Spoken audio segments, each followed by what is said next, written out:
Hey everybody, it's Steve with Sky194, and I hope you're doing great today, and I appreciate you stopping in and visiting and checking out my video.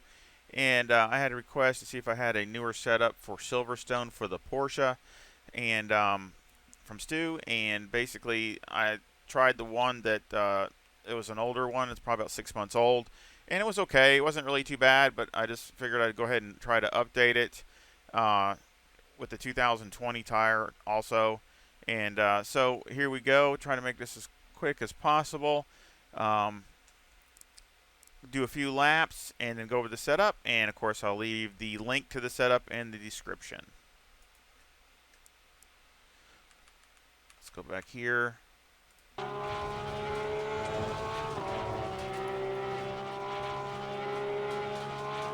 Now, I got to talk about turn one here. Turn one is definitely got me about 3 or 4 laps in the middle of this stint. I go right at this 50. I'm on the brakes, but you really want to late apex this because I hit it and slid the car, almost wrecked once or twice. Once real bad and another time a little bit, but there's a bump right there on the inside of this, so if you cut it too close, you catch that bump, and it really upsets the car. So and it had me kind of messed up there for a few laps. It's like, gun shy, so you really need to try to as late apex as you can this, which I was doing better for about the first half of it, but see, like that's not too bad. That's about as close as you can get it right there.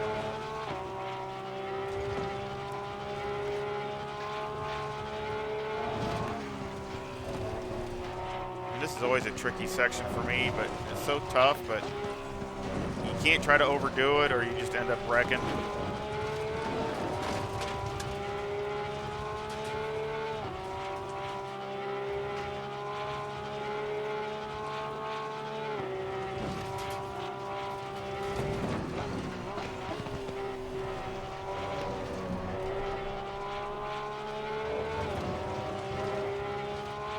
And I'll show the timetables too and show you what I was talking about.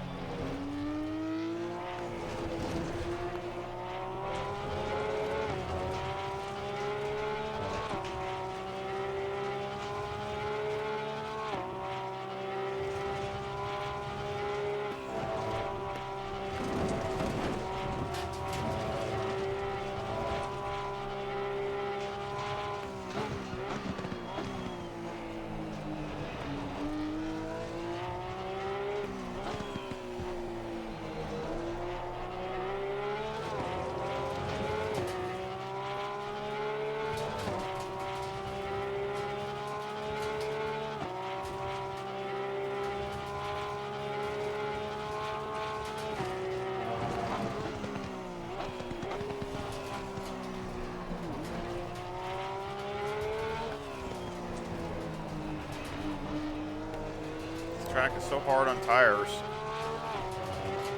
Let's go to the HUD and go inside.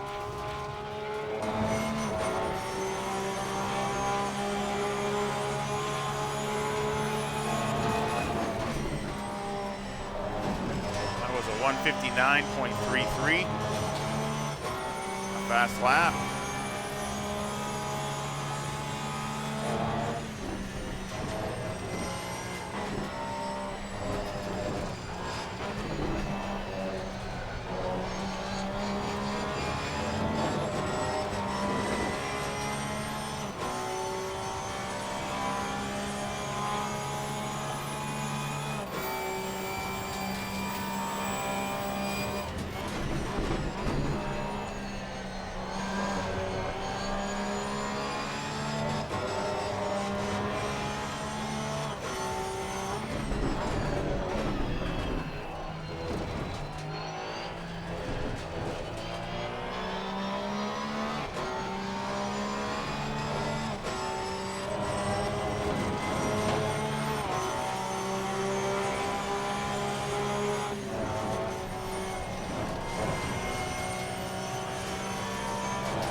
definitely an update since the last one. A lot of things have changed. So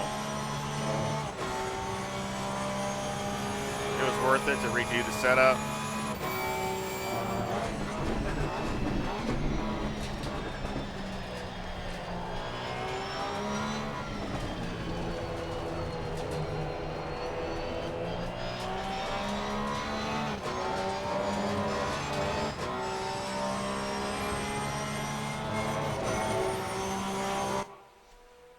That was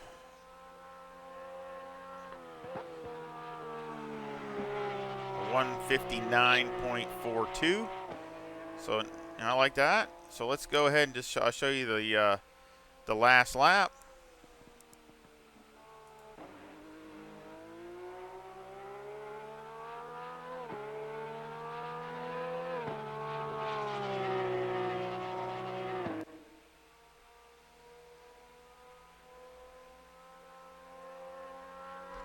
So that was a 201.11.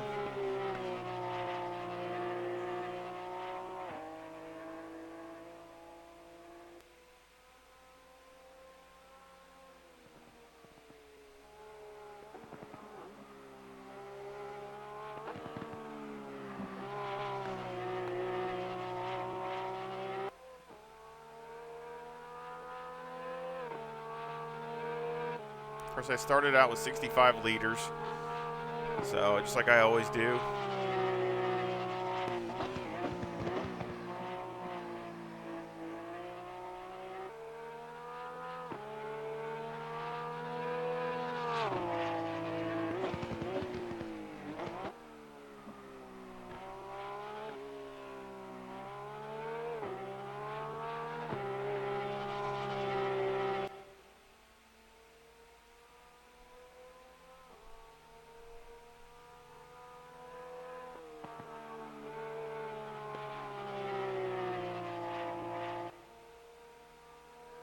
I love going through that section right here.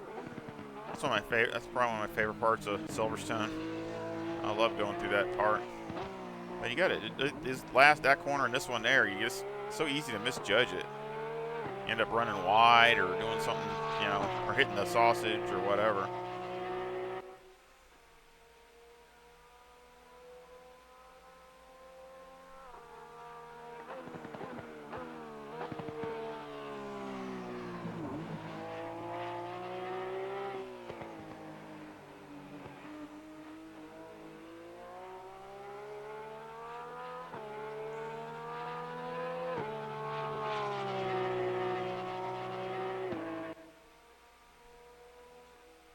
And that was the last lap of the 30 minutes.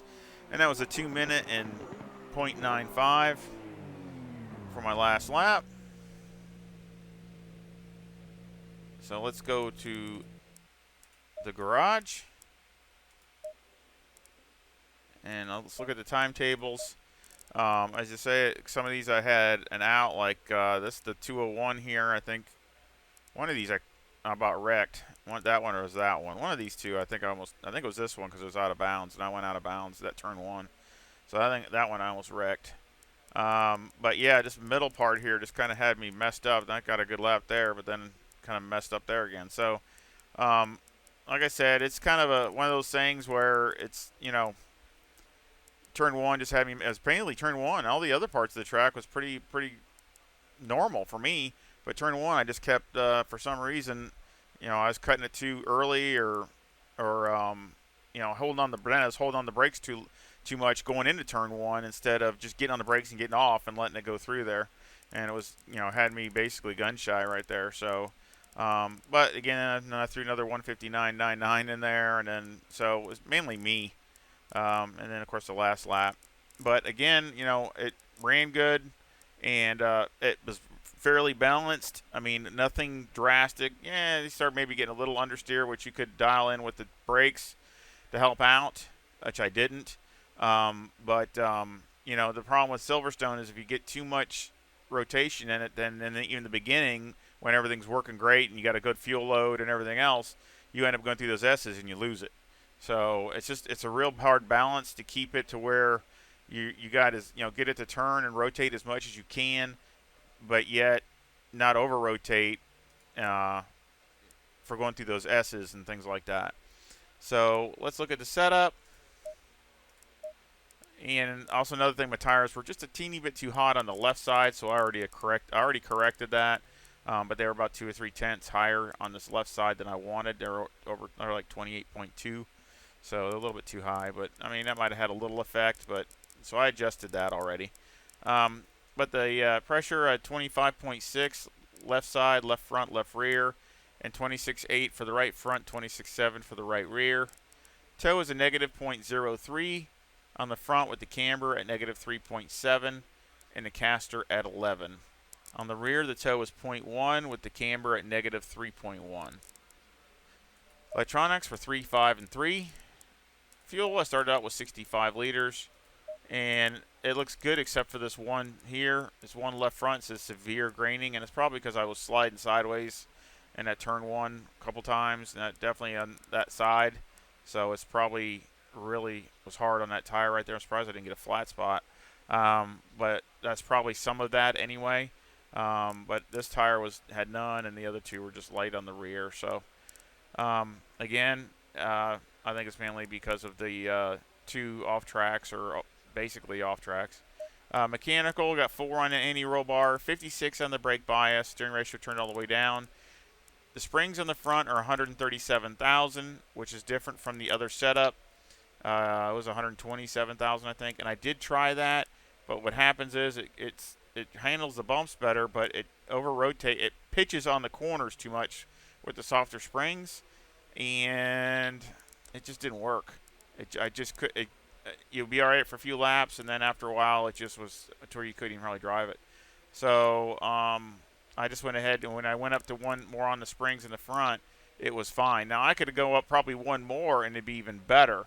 So if you wanted to try, like if it was cool, nighttime or cool, you might be able to go up one more click on these front springs, and that would probably help performance. But again, it's going to be a trade-off.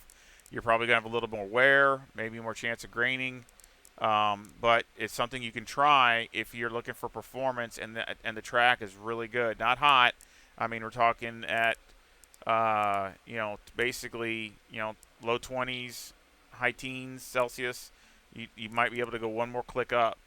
As far as the bump stop rate, I had it that adjusted that, and also trying to keep the car from pitching from side to side. So I have that bump stop rate at 900 and the bump stop range at 0.